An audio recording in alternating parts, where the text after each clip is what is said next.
गुरुकुल ले जाने आया हूँ। माते, आप सब क्या बात है माते? आप लोग इतना उदास एवं दुखी क्यों हैं? क्योंकि कल तुम लोग शिक्षा ग्रहण करने हेतु गुरुकुल चले जाओगे। युवावस्था तक तुम्हें वहीं गुरुकुल में अपने गुरु की शरण में रहना होगा। अब तो ये आंखें बरसों ही सजल रहेंगी राम। इन आंखों ने तुम लोगों की छवि के स्थान पर आंसुओं को निवास करने का निमंत्रण दे दिया है पुत्र। हर क्षण आठों पहर राम, आठों पहर।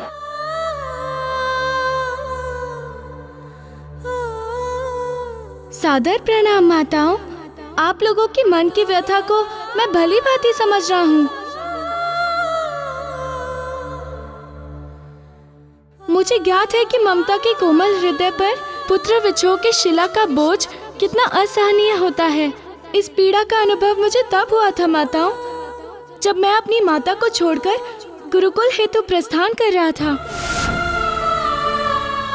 ठीक ऐसे ही उस समय उनकी आंखों में आंसुओं का सागर उमड़ पड़ा था। मुख मलिन हो गया था, शब्द अवरुद्ध हो गए थे। यही कारण है कि मैं आप लोगों की वेदना की अनुभूति कर पा रहा हूँ। किंतु यही संसार है माताओं, और यही संसार का नियम है। विडंबना तो ये है कि इस सत्य को सभी जानते हैं कि ये जगत केवल मोह माया का जाल है, तथा मोह माया से जीवन नहीं चलता। तथापि जगत का समस्त प्राणी इसी के बंधन में बंधा रहना चाहता है, इसी के जाल में उलझा रहना चाहता है। प्रभु, ये आपकी कैसी लीला है? माताएं विषाद के अतल गहराई में डूबी चली जा रही हैं और आप है कि मुस्कुरा रहे हैं। किंतु आपकी इस मुस्कान से मैं छलावे में आने वाला नहीं हूँ। मुझे भली भांति ज्ञात है कि इस लीला के अंदर आप भी फंस चुके हैं। ये तो हाथी के दांत हुए, दिखाने के और खाने के और। मतलब अंदर से आप अशांत हैं, लेकिन बाहर से शांत। उस दिन जब मैं अपनी माता से बिछड़ा था, तब यही भाव मेरे मन में भी था।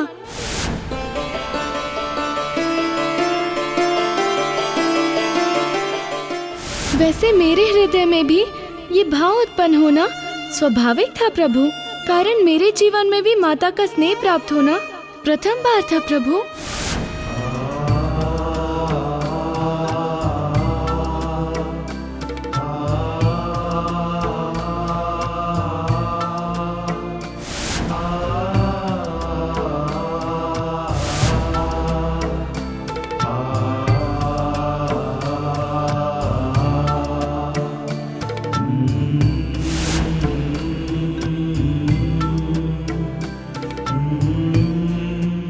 क्या हुआ मेरे शिष्य को? किस विचार में डूबे हो पुत्र? कुछ नहीं गुरुदेव, सोच रहा था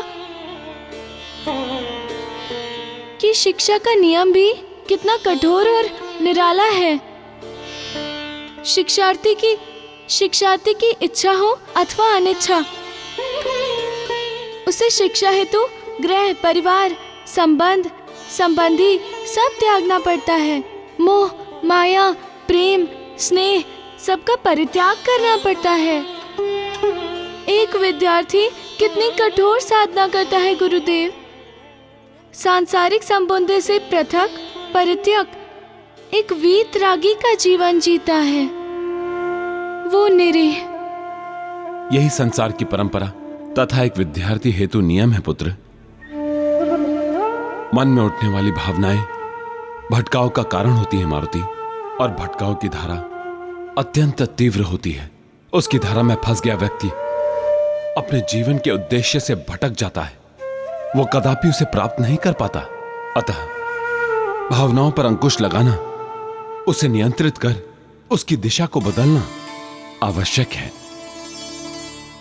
तथा ये परिवार में रहकर अतः संबंधियों के बीच रहकर नहीं किया जा सकता, जिसका कारण है संबंध भटकाव की धारा का एक मुख्य स्रोत है। जब तक संबंधों के अटूट बंधनों को तोड़ोगे नहीं, तब तक जीवन के अमूल्य अतुलनीय उद्देश्य को पाओगे नहीं। परंतु शिक्षा हेतु सब कुछ त्याग कर बुलाकर ऐसे दूर जाने की परंपरा क्यों है गुरुदेव? गुरु भी तो परिवार के साथ आकर शिक्षार्थी को ज्ञान दे सकता है। फिर केवल शिक्षार्थी के जाने की परंपरा क्यों है? वो इस हेतु पुत्र कि जब एक विद्यार्थी अपने परिवार को त्याग कर गुरु की शरण में जाता है, तब वहां उसे अपने नए जीवन एवं उसके संबंध संस्कारों का आरंभ होता है। यदि बालक अपने परिवार में रहेगा तो वह निष्पक्ष एवं एकाग्र होकर ज्ञान कदापि प्राप्त नहीं कर पाएगा। वो संबंधों के मोह में ही बंधा रह जाएगा तथा भटकाव की स्थिति उत्पन्न हो जाएगी एवं परिणाम स्वरूप जीवन निरुद्देश्य हो जाएगा। इन सब के अतिरिक्त वो सर्वोपरि है, वो है गुरु मारुति। गुरु ही वो नाव है जो जीवन रूपी नदी के दोनों तटों के मध्य सेतु का कार्य करता है। इस पार तथा उस पार का ज्ञान प्राप्त कराता है। हेतु तटस्थता, एकाग्रता एवं निष्पक्षता अत्यंत आवश्यक होती है। इसीलिए तो पुत्र शास्त्र में भी विद्यार्थियों के 5 लक्षण अर्चित हैं। वो क्या है गुरुदेव? काकचेष्टा, बकोध्यानम, स्वान निद्रा, अल्पहारी, गृह त्यागी, विद्याथिर्म, ये 5 लक्षण है पुत्र। अर्थात इसका अर्थ विस्तार से बताने की कृपा करे गुरुदेव। अवश्य मारुति। इसका अर्थ ये हुआ कि एक विद्यार्थी को काक अर्थात काक के समान चेष्टाहील रहना चाहिए, अर्थात सतत प्रयत्नशील, बगुले के समान ध्यान लगाना चाहिए। स्वान निद्रा से तात्पर्य है कि विद्यार्थियों की निद्रा गहरी नहीं होनी चाहिए, कुत्ते के समान निद्रा हल्की होनी चाहिए। एवं अल्पाहारी से तात्पर्य है कि विद्यार्थियों को भूख से कम भोजन करना चाहिए। गृह त्यागी अर्थात विद्या अर्जन हेतु गृह त्याग कर विद्या अध्ययन करना चाहिए। समझ गए मारुति? जी गुरुदेव।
ब्रह्मचारी राम, भरत, लक्ष्मण, शत्रुघ्न, तुम चारों किसके ब्रह्मचारी हो?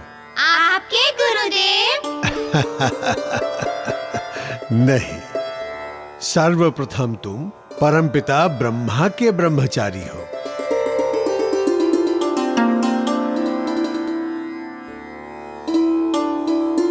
तत्पश्चात वज्रधारी इंद्र के, फिर अग्निदेव के, उसके पश्चात मेरे ब्रह्मचारी हो।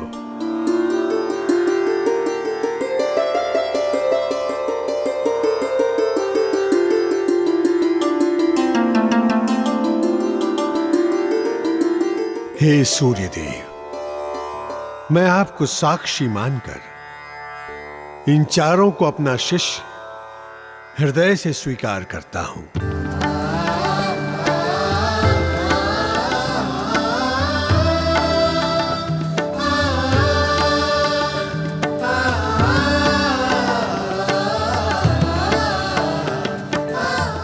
राम, गुरु और शिष्य के बीच प्रेम और विश्वास सदैव बना रहे।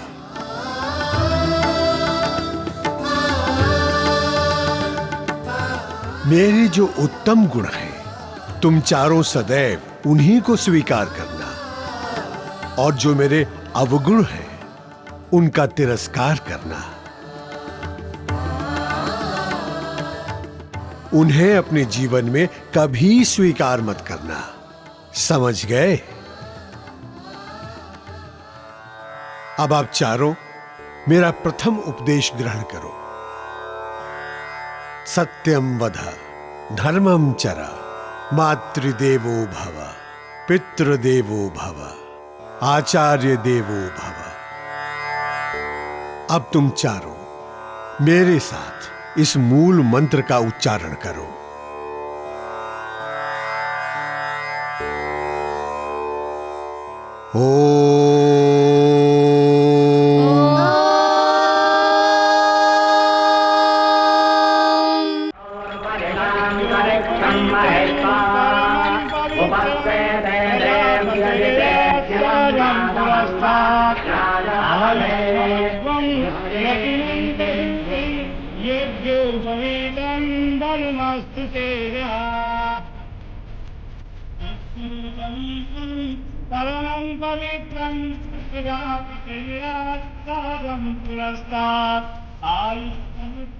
मेरे प्रभु श्री राम, कैसी विचित्र लीला है। आप स्वयं जो भूत, भविष्य, वर्तमान तीनों काल के ज्ञाता है, उन्हें भी इस संसार के कल्याण हेतु एक वीतरागी बन के शिक्षा ग्रहण करने जाना पड़ रहा है।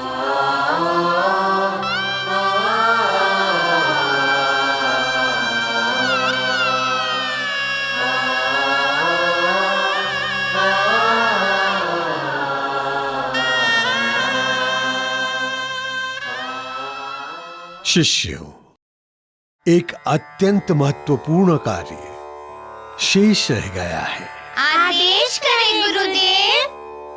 अपनी माताओं से जाकर भिक्षा मांगिए।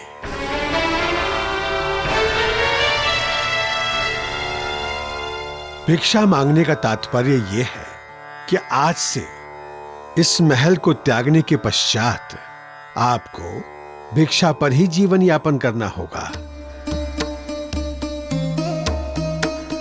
और माता से भिक्षा मांगना इस बात का प्रतीक है कि हम सब समान हैं।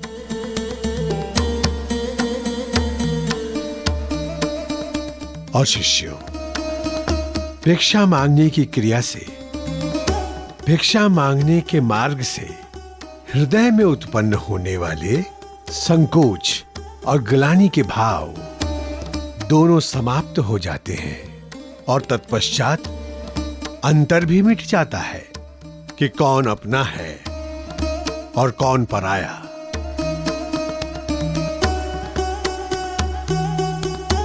और यहीं से जन्म लेती है स्थिरता, जिसे हम समभाव भी कहते हैं, जहां न प्रेम होगा, न द्वेष, न जलन और न ही पीड़ा। और फिर उदय होता है वीतराग, जो शिष्य धर्म का मुख्य स्तंभ है।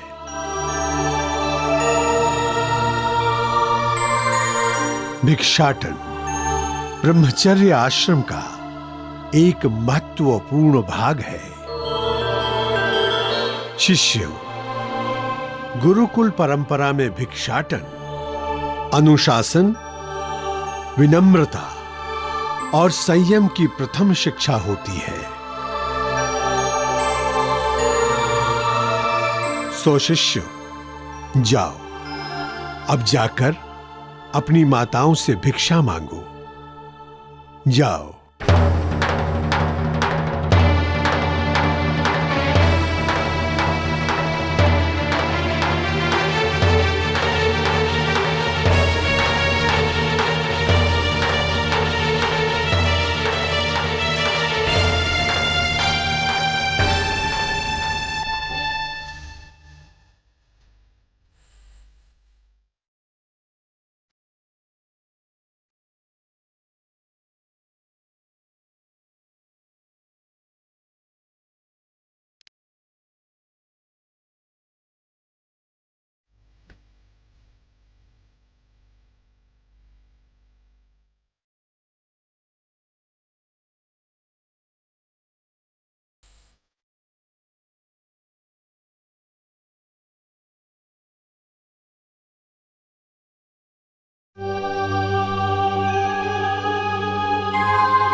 राजन, अब हमें अपने शिष्यों के साथ प्रस्थान करने की आज्ञा दे।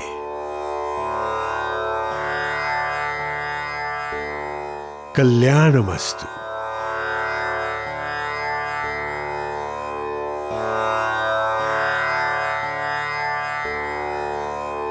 आओ शिष्य।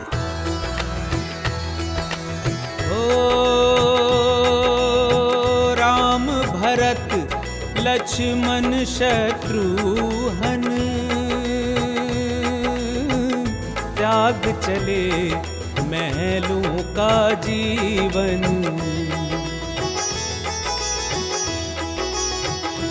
हो खान पान पहनावा तज के चारों भाई ब्रह्मचारी बन के।